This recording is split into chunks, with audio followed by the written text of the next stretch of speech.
जी अस्सलाम वालेकुम दोस्तों, मैं सरफराज सफ़ी और आप मेरा वीडियो लॉग देख रहे हैं यमला जट। वो आपने फिल्म देखी होगी। जट्टां के हवाले नाल बहुत सारी बातें हैं जटों के हवाले से। जट कुड़ियां तो डरदा। फिल्म का नाम है ये तो खैर, जट दा खड़ाक, ये भी फिल्म का नाम है। और वैशी जट और मौला जट, और फिर मौला जट इन लंदन, फिर मौला जट टू, और पता नहीं कौन कौन सी ना। और जाट जो है इनके हवाले से कोई पागल जाट फिल्म नहीं बनी। मैं आपको पहले बता दूं, ये कहने को जाट होते हैं लेकिन बड़े सियाने होते हैं। मेरे बड़े दोस्त हैं बहुत सारे जट। अपना पंजाबी ਦਾ ਸ਼ਾਇਰ ਹਾਂ, ਪੰਜਾਬੀ ਬੰਦਾ ਤੇ ਰਾਜਪੂਤਾਂ ਦੀ ਤੇ ਜੱਟਾਂ ਦੀ ਆਪਸ ਦੇ ਵਿੱਚ ਯਾਰੀ ਐਵੇਂ ਹੀ ਹੋ ਜਾਂਦੀ ਹੈ ਆਟੋਮੈਟਿਕਲੀ। ਉਹ ਕੀ ਕਹਿੰਦੇ ਆ ਕਿ ਵਾਹ ਚੀਮੇ ਚੱਠੇ, खान पीन वक्खो वक् ते लड़न मरण कट्ठे। ये भी इनके हवाले से मशहूर है। और जट नहीं तो जाटे तो मत नहीं, माते तो जट नहीं। भाई बढ़िया बढ़िया सारी मिसालें हैं हमारे पंजाब में, स्पेशली जाटों के हवाले से। और जटा का मुंडा लियाकत अली चट्ठा हूँ तो खैर बाबा हो गया है। जवानी में विच पता नहीं केड़े केड़े नेर पाउंदा होएगा। CSP अफसर आहो ते ਵੱਡਾ ਖੜਾਕ ਕਰ ਗਿਆ। ਜੱਟ ਦਾ ਖੜਾਕ ਤੇ ਤਗੜਾ ਖੜਾਕ उन्हें हिला के रख दिया पूरे सिस्टम को। और उसने नंगा कर दिया बहुत सारी चीजों को। राज खुल गए, राज। लेकिन पागल जट में हम दसिया ना, कोई फिल्म किसी फिल्म का नाम नहीं है, इसलिए जट पागल नहीं है। उसने बहुत अच्छे तरीके से कहा कि फौज ने बहुत अच्छे इलेक्शन करवाए, लेकिन हमने इलेक्शन कमीशन ने और चीफ जस्टिस ऑफ पाकिस्तान ने धांधले करवाते। हसना नहीं, सच्ची गल है, हसना नहीं इन्हां गल्लां ते ना। जट इहो ਜਿਹੇ ਹੁੰਦੇ ਆ, मतलब जिथों पानी का झुकाव हुंदा है ना। और टेल नूं बड़ा समझदे जो जाट जिमीदार लोग है ना। जरूरी नहीं कि जाट ही, जो जिम्मेदार किसान हमारे भाई दोस्त जो मेरा ये मेरा व्लॉग देखते हैं, उनको ये बातें समझने में थोड़ी आसानी है दूसरों की निस्बत। जट साहब लियाकत अली चट्ठा साहब ने कहा कि हमने इतनी रिगिंग की कि 70 हजार वोटां नाल जित्तियां बंदियां नूं असीं हरा दिता। मैं खुदकुशी करने लगा सी, जट साहब का कहना है। जट साहब की बड़ी कहानियां हैं। ये जट साहब जो है ना, ये हर दौरे हुकूमत में मौजें करते रहे। और उस्मान बुजदार ते साईं दे पैर फड़दा सी ना। लियाकत अली चट्ठा साहब के उस्मान बुजदार तो साईं पैर पकड़ता था, पांव पकड़ता था वजीर आला। और उसने कहा साईं चट्ठा चल सो तौसा आज उठ कमिश्नर लग जो DG खान दे, डेरा गाजी खान दे। चट्ठा साहब जाके डेरा गाजी खान में जो डिवीजन है उस्मान बुजदार का अपना, वहां ये रहे एक अरसा, वहां कमिश्नर रहे। और जब गुजरातियों की हुकूमत आती थी तो ये गुजरात के जाके DC लग जाते थे, ये चौधरी परवेज राय वगैरह की। और शहबाज शरीफ के भी बड़े यार थे यार ये। और इन पे इल्जाम है, एंटी करप्शन में इनके खिलाफ केसेस है। हाँ जी, हालांकि जरा आप गूगल करें ना थोड़ा सा, लियाकत अली चट्ठा लिखे इंग्लिश में, रोमन में या उर्दू में, तो आपको बड़ी वीडियोस मिलेंगी जट साहब की, चट्ठा साहब की, कि जहां किसी प्रॉपर्टी टाइकून का कोई भी फंक्शन है ना, चट्ठा साहब त्यानू बैठे थे पड़ गए। जी हाँ। और वो जो है ब्लू वर्ल्ड इस्लामाबाद में वो जो सोसाइटी है, जो भी उसका नाम है, ब्लू से शुरू होता है, उसके वो ओनर है साद। उन्होंने तो वो सीधा सीधा इल्जाम लगाया ना कि ये प्रॉपर्टी टाइकून्स दे नाल रले हुंदे आ हर जगह पे। और इनके घर में लंबी लंबी गाड़ियां खड़ी होती हैं, महंगी कीमती गाड़ियां खड़ी होती हैं। लाहौर में एक सोसाइटी है अल जलील गार्डन, बड़ी मारूफ सोसाइटी है। और कहा यह जा रहा है कि ये कुड़म कहते पंजाबी च ना, कुड़म जो समधी होता है ना, उर्दू में जिसे समधी कहते हैं, और पंजाबी में उन्हें कुड़म कहते हैं। और ये चट्ठा साहब की, लियाकत अली चट्ठा साहब के कुड़म की ये सोसाइटी है, और उसमें हिस्सेदार है, पार्टनर है चट्ठा साहब। लो कर लो गल। अच्छा, ये इतनी लंबी चौड़ी इनकी सर्विसेज है ना, बड़ी रियासत ਲਈ जी बड़ा काम किया सरकार ਲਈ चट्ठा साहब ने, कमालां कर दित्तियां। रिटायर हो रहा है उन 7 मार्च को ना, और रिटायर होने पे भी ये दुखी है। मैं आपको बताता हूँ कि क्यों दुखी है। 2013 का इलेक्शन हुआ, शोर हुआ कि धांधला हुआ। 2018 का इलेक्शन हुआ, शोर हुआ कि धांधला हो गया, जुर्रू फिर गया। अब 2024 का इलेक्शन हुआ तो यही शोर है कि धांधला हो गया बहुत बड़ा। चट्ठा साहब हमेशा मशीनरी का हिस्सा रहे, सरकारी मशीनरी का, पीछे नहीं जाते। 2007-8 के इलेक्शन पर नहीं जाते, 2007 के इलेक्शन जो बाद में 8 में हुआ उस पर नहीं जाते, हम उससे भी पिछले इलेक्शन पे नहीं जाते जब ये सरकारी जॉब में थे। इन्होंने इलेक्शन का तो 35 पेंशनों का रौला पाई रखा इमरान खान ने कि 35 पेंशन लगा दिए नजम सेठी ने और ये वो। तो वहां चट्ठा साहब का दिल नहीं किया खुदकुशी करने को, मर जाने नहीं दिल किया, और सिस्टम का हिस्सा ही रहा ना। 2018 के इलेक्शन में इनका मर जाने को दिल किया चट्ठा साहब का, ये सिस्टम का हिस्सा रहे। एंटी करप्शन के वो जो जफर चट्ठा हैं, जो सरबराह हैं, वो भी चट्ठे खान पीन वक्फ वक्त लड़न मरन कट्ठे। खैर, इनके खिलाफ बहुत सारी इंक्वायरीज लगी हुई हैं। और जब ये डेरा गाजी खान में कमिश्नर थे साई के इलाके में, साई उस्मान बुजदार के, तो वहाँ इनकी जो फैमिली है, हमारे लिए काबिल इज्जत है सबकी फैमिली। हम इस तरह की किसी के ऊपर कोई इल्जाम तराशी नहीं करते, लेकिन आप गूगल करें जरा कि जो डीपीएस का वहाँ सरबराह है, वो कोई सोने दी अंगूठियां, सोने के जेवरात, ये आपको गूगल से मिल जाएगा। मतलब इधर भी कहानी वही आ, हीरे दी अंगूठियां, सोने दी अंगूठियां, इन्होंने बड़ा चाह है यार। पता नहीं इन्होंने अंगूठियां, हाय मेरी अंगूठियां, ओहो मेरी अंगूठियां, ये कित्थे लेके जानियां अंगूठियां इन्नियां सारियां। ये पीटीआई के जो हमायती हैं उनमें ये क्या क्रेज है यार, समझ नहीं आती। बुशरा बीबी से लेकर ये सारे उनके सपोर्टर्स के अंदर ये सारे का सारा मामला। अच्छा, एक इनके खिलाफ बड़ी इंक्वायरी चल रही है कि जहां भी गए दास्तान छोड़ आए। ये एजाज है हुस्ने आवारगी का, जहां भी गए दास्तान छोड़ आए। जमखाना लाहौर में एक तारीखी इमारत है, क्लब है बहुत बड़ा। ब्यूरोक्रेट्स दा, सनतकारां दा, इन्हां दियां मौजां शौजां, ये वो पॉलिटिकल पर्सनैलिटीज जिन्नियां पॉलिटिशियंस वो भी साथ शामिल है, उसके मेंबर शैम्बर। कराची भी है जिमखाना, गोरिया ने बनाए सी ये क्लब ना, और लाट साहब उत्थे बैठे होंगे सी, और चेस और कॉफी और पीला पिलाना शायद, आहो। तो वो सिलसिला जिमखाना में जारी और सारी है। ये डेरा गाजी खान के कमिश्नर बने तो वहां भी इन्होंने जाकर खड़का दिया जिमखाना। ये सरगोदा के कमिश्नर रहे, वहां भी पब्लिक प्रॉपर्टी पे, जो पब्लिक प्रॉपर्टी है, मतलब सरकारी प्रॉपर्टीज और पब्लिक प्रॉपर्टी, पब्लिक पार्क्स जो है, यूं कह लें कि होगी तो वो सरकारी प्रॉपर्टी, लेकिन पब्लिक पार्क्स जो है, जो जहां लोग वॉक करते हैं, एक्सरसाइज करते हैं, बच्चों को लेके आते हैं, तफरी गाहें जो हैं, वो सारी की सारी इन्हें लपेट के उथे इन्हें जिमखाने बना देते हैं। पिंडी में भी बना दिया जिमखाना। फिर ये जो डेवलपमेंट के कामों का ये बंदा शोर करता है कि मैंने ये भी किया, रिंग रोड बनवाई, और ये भाजी उन्होंने सारे भी करप्शन के केसेस। जिमखाना की फंडिंग कैसे की, किहड़े सनतकार को किन्ने पैसे लाए, जिमखाना ते किन्ने लाए, बाकी किधर कीते, किस किस कारोबारी बंदे को किन्ने पैसे लाए। इत्थे खुदकुशी नहीं दिल किया कि यार मेरे खिलाफ इंक्वायरियां लग गई, मैं बदनाम हो गया पूरे मुल्क विच, एंटी करप्शन मेरे खिलाफ केसेस बना के बैठा होया है।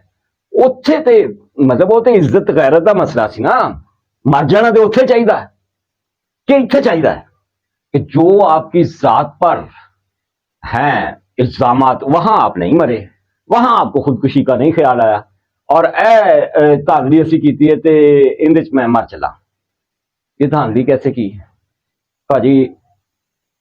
आरओ जड़ा हुंदा है ना, रिटर्निंग ऑफिसर हुंदा है 18वें 19वें ग्रेड का बंदा, جو आर ओ होता है, रिटर्निंग ऑफिसर जिसे कहते हैं। दूसरा होता है DRO, जो DCO होता है किसी भी डिस्ट्रिक्ट का, वो डिस्ट्रिक्ट रिटर्निंग ऑफिसर होता है।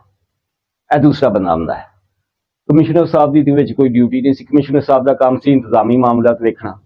कमिश्नर साहब का काम था कि पुलिस फलाने पोलिंग स्टेशन ਤੇ ਪਹੁੰਚੀ ਕਿ ਨਹੀਂ, ਉਹ ਲਾਅ ਐਂਡ ਆਰਡਰ ਦਾ ਕੋਈ ਮਸਲਾ ਨਾ ਹੋਵੇ, ना गिनती ਦੇ ਵਿੱਚ, ना एजेंटों के मामले में, पोलिंग एजेंट्स के मामले में, ना ठप्पे बनवाने में, ना मोहरे बनवाने में, ना बैलेट पेपर छपवाने में कमिश्नर साहब का कहीं भी कोई लिंक ही नहीं होता किसी भी इलेक्शन में। या मतलब यूं कह रहे हैं ये कहीं निगरानी नहीं करते। वो हबीब अकरम कह रहा था ना, निगरान होता है कमिश्नर, और झूठ है, सब गला बकवास आ, कोई निगरान शिगरान नहीं होता। आरओ होता है रिटर्निंग ऑफिसर, जिसके पास तमाम पोलिंग स्टेशन जो हैं, जो पोलिंग बूथ है, इस तरह से कह दें, छोटे छोटे देहात में, शहरों में, कस्बों में, उनके फॉर्म 45 जो हैं वो आरओ के पास पहुंचते हैं, और आरओ रिजल्ट बना के, वोटें गिन के, बॉक्सेस सारे उसके पास आते हैं, जिन्हें वोटा पाई दिया ना, वो ये सब उसके पास आते हैं। वो उसके मुताबिक रिजल्ट बना के तो अनाउंस कर देते हैं, जिसे कहते हैं फॉर्म 47। समझ रहे हैं ना, ये पूरा एक प्रोसेस है जो होता है, और उसमें कहीं भी कोई मदाखलत कमिश्नर की नहीं होती, डीआरओ की होती है। लेकिन डीआरओ जो है, डिप्टी कमिश्नर जो है, डीसीओ जो है, वो भी अंडर होता है आरओ के। आरओ सबसे बड़ा सरबराह है। दूसरे लफ्जों में आप यूं कह सकते हैं, एक तरफ वो अंडर होता है, दूसरी तरफ वो निगरान भी होता है। डीसीओ जो होता है वो निगरानी भी कर रहा होता है। कमिश्नर का कोई रौला नहीं होता। आरओ और डीआरओ ये जिम्मेदार पोस्टें हैं, कभी वो मातहत होता है कहीं, और कहीं वो निगरान होता है। यूं ये सारे का सारा मामला है। और अगर भाजी हजे तक वोटा पाई जा रहा है उनके बंदे, कमिश्नर पिंडी के बंदे किन्नू पाई जा रहे, वो कह रहा है कि अभी भी वो ठप्पे लगा रहे हैं बैठे हुए, किंदे थे वो तो अनाउंस हो गए। मतलब एमएनए या एमपीए जो जीत गए उनकी अनाउंसमेंट हो गई, जो हार गए वो हार गए। अब वो किस पे ठप्पे लगवा रहा है वहां बैठा हुआ? कितना बड़ा तजाद है उसकी बात में। ये क्यों हुआ, किस तरह से हुआ? वो कहना ले आओ इलेक्शन चीफ इलेक्शन कमिश्नर को भी फांसी दो, मुझे भी फांसी दे कचहरी चौक में, पिंडी के कचहरी चौक में, और चीफ इलेक्शन कमिश्नर को भी दे, और चीफ जस्टिस को भी जाके दे दो। उन्होंने खाता ही मुकाम सर। लेकिन फौज ने बहुत अच्छे इलेक्शन करवाए। वाह यमला जट, कमला जट नहीं ना, यमला जट बड़ा सियाना जट, उसे पता है कि कहाँ कितों फड़ लिया जाना, मैनू इथों ना ते मेरी टिबड़ी टाइट कर देनी। उन्होंने बारे च नहीं गल करनी। बाकी मैंने सबको रगड़ना है, और किस लिए रगड़ना है कि मेरी यारी है पीटीआई के साथ। वो हसन अयूब ने तो साफ साफ बताया कि ये दोस्त है बेसिकली साबिक DG ISI general Faiz Hamid का। जनरल फैज हमीद आप जानते हैं, उनके भाई खुद प्रॉपर्टी के मामला में इन्वॉल्व है। और ये जो लियाकत अली चट्ठा साहब है, इनके समधी अल जलील गार्डन के मालिक हैं, ये खुद इन्वॉल्व है, और इनका वो क्या कहते हैं हिस्सा है मुबैना तौर पर अल जलील गार्डन में। और बहुत सारे जो प्रॉपर्टी के बिजनेस से जुड़े हुए लोग हैं, जैसे मैंने वो ब्लू वर्ल्ड इस्लामाबाद का जिक्र किया, वो इस पे इल्जाम लगाते हैं कि प्रॉपर्टी टाइकून्स के साथ इनकी यारियां हैं, और लंबी लंबी गाड़ियां हैं, कोई पुछण दसन वाला इत्थे है नहीं। एंटी करप्शन में हमें ना दा ही आ, तो इस दफल चट्ठा क्या कर लेगा? कोई नहीं पूछता कि तेरी तनख्वाह कितनी है, तेरे पास ये माल कहाँ से आया, तू इस हाउसिंग सोसाइटी में हिस्सेदार कैसे बना, ये लंबी गाड़ियां क्या है। ये होंगी है 20वें स्केल के अफसर की तनख्वाह, हक हलाल की हो, और सारे अलाउंसेस डाल दें और सब कुछ डला लें, तो एक महंगी लग्जरी गाड़ी लेने की हिम्मत फिर भी नहीं होती बंदे में। और जिसके गराज लम्बियां गड्डियां खड़ियां हो, वो कहाँ से आता है? अंधी है, रियासत अंधी है, देख नहीं रही होती ये कौन है और क्या कर रहा है। असल में मामला वही है जो मैं 3-4 अपने पिछले व्लॉग्स में भी बात कर रहा हूँ, एक हफ्ते से पीट रहा हूँ कि एक बड़ी साजिश हो रही है, और इस साजिश में इंटरनेशनल मोहरे शामिल है। वो जिनकी सरमायाकारी यहाँ डूब रही थी, جنہوں نے ایک بڑی پلاننگ کی. حکیم سعید تب سے یہ باتیں کر رہے تھے جب عمران خان سیاست میں نہیں تھے. ڈاکٹر اسرار احمد تب سے یہ باتیں کر رہے جب عمران خان سیاست میں نہیں تھے. عبدالستار ایدی اور دوسرے سیانے جو پاکستان کے ہمدرد ہیں، ایون ڈاکٹر عبد القدیر خان، کہ یار یہ جو عمران خان ہیں، ہم وہاں جہاں جہاں وہ جیتے ہیں ہم ان کو سلیوٹ کرتے ہیں، وہ لیڈر ہیں، ٹھیک ہے. لیکن یہ بابے کہتے تھے، میں نہیں کہہ رہا، یہ بابے کہہ رہے تھے کہ یہ یہودی لابی نے یہاں لانچ کیا ہے، انہیں عمران خان پروجیکٹ لانچ کرنے والے ہیں. لانچ تو بعد میں ہوئے نا، یہ بابے پہلے کہہ گئے جب یہ سیاست میں بھی نہیں تھے خان صاحب. تو بھائی وہ جن کی یہاں سرمایہ کاری ڈوب رہی ہے انہوں نے کوئی چٹھا وٹھا کوئی مسئلہ نہیں. آخری بات چٹھا صاحب کے حوالے سے یہ بات ہے کہ یہ 6 تاریخ کو ایک میٹنگ تھی، 6 فروری کو، جس میں چٹھا صاحب کو 20ویں گریڈ سے 21واں گریڈ مل سکتا تھا. الیکشن کی وجہ تو میٹنگ کینسل ہو گئی. الیکشن پی گئی ہوں کدھر جا کے مارچ مورچ دے وچ تے او چٹھا صاحب دی ترقی بھی رک گئی. اور جو انہوں نے ریٹائر ہونا ہے 7 مارچ کو، تو 20ویں گریڈ میں ہی ریٹائر ہوں گے. 21ویں گریڈ دا تمغہ جڑا ہے نا وہ جناب نو نہیں لگا. اور دوسری طرف سے ایک بڑا چانس چٹھا صاحب کے پاس کہ یب گئے تے 9 کانے تے جے بچ گئے تے پاؤں 12. سمجھ رہے نا، جو ایک خواب دکھایا جا رہا ہے لوگوں کو یہاں کہ بھائی جان انقلاب آ رہا ہے بڑا بڑا، عمران خان اس انقلاب کے سربراہ ہوں گے، چیف آف آرمی سٹاف ہوں گے جناب فیض حمید. تو ساڈے نال رل جاؤ، تسی بیوروکریٹ ہو، تسی جرنیل ہو، تسی سیاستدان ہو، تسی سیاسی ورکر ہو، تسی این جی او والے ہو، تسی شاعر ہو، ادیب ہو، صحافی ہو، جو بھی ہو، ساڈے نال رل جاؤ. انقلاب آ رہا ہے اور انقلاب میں جو آج ہمارا ساتھ دے گا وہ کل کا ہیرو ہے اور اس کی موجہ ہی موجہ. یہ معاملہ ہے نا، یہ بڑا خوفناک خواب ہے جو دکھایا جا رہا ہے. اس کے باوجود اس خواب کے اگر وہ چکر میں آئے ہیں لیاقت علی چٹھا صاحب، تو ان کا خواب تو چکنا چور ہو گئی. اصل میں اگر وہ سچے ہوتے نا تو وہ لے کے آتے ٹھپے لانا تصویریں جو ان کے سرکاری بندے ابھی تک بیٹھے ٹھپے لگا رہے نا، ان کی تصویریں لے کے آتے، ان کے ویڈیوز لے کے آتے، اپنے آر او کو ساتھ بٹھاتے، اپنے ڈی آر او کو ڈی سی او کو ساتھ بتاتے، کمشنر ہے بھائی، سربراہ ہے، کیا ہو ہے ادھر تہاڑی ایسی تسی سارے رل کے تعاملی کرتے رہے. جو پریزائڈنگ آفیسرز تھے ان کو ساتھ اپنے بٹھا دے ہیں، جو ٹھپے لگا رہے تھے ورکر، چھوٹے چھوٹے ملازمین، نائب قاصد، پی این، یہ چارا منڈا بالی، یہ وہ، ان کو ساتھ بٹھاتے، اسکول ٹیچروں کو ساتھ بٹھاتے کہ ہاں بھائی اسی یہ کیتا ہے تے ہن ساڈا ضمیر سانو اندروں چپیڑا مارتا ہے، منہ تے چپیڑا مارتا ہے تے اسی مزید چپیڑا نہیں کھا سکتے. اے پروف ہے، یہ پروف پڑے اور یہ ہم ہیں، ہمیں پھانسی دے دو، ہم نے یہ کیا ہے، پھر تو کوئی بات ہوتی. اکیلا بندہ پی ایس ایل کے حوالے سے کرکٹ سٹیڈیم میں پریس کانفرنس کرنے گیا، سپورٹس رپورٹرز کے سامنے، جنہوں سیاستدان کا کوئی مسئلہ ہی نہیں، معاملہ ہی نہیں، ان کی بیٹ ہی نہیں ہے، ان کے سامنے جا کے رونے لگ گیا کہ میں تے خودکشی کرنے لگا سی. اور یہ ہے وہ ہے. چٹھا صاحب کی حقیقت آپ کے سامنے جو تھی وہ میں نے رکھ دی. کس خواب کا شکار ہوئے اور کس عذاب کا شکار رہیں گے یا ہونے والے ہیں، یہ آنے والا وقت بتائے گا. قصہ مختصر ساری گفتگو کا یہی ہے کہ میرے عزیز ہم وطنوں والی جو ایک اسپیشل تقریر ہوتی ہے نا، بڑی روایتی سی، اور ہمارے ملک میں ہوتی رہتی ہے، کبھی ایوب خان کرتا ہے، کبھی یحییٰ خان کرتا ہے، کبھی ضیاء الحق کرتا ہے، کبھی پرویز مشرف کرتا ہے. وہ تقریر میں ٹاکی شاکی ماری جا رہی ہے، صاف سوف کی جا رہی ہے. ایسے ہم نہیں چاہتے ایسا ہو، وہ تقریر ہو، لیکن یہ لوگ گھیر کے وہاں لے کے جا رہے ہیں. دعا کیجئے کہ ہم اس سے بچ جائیں، دعا کیجئے کہ کسی طرح سے اس ملک میں یہ افراتفری ختم ہو جائے.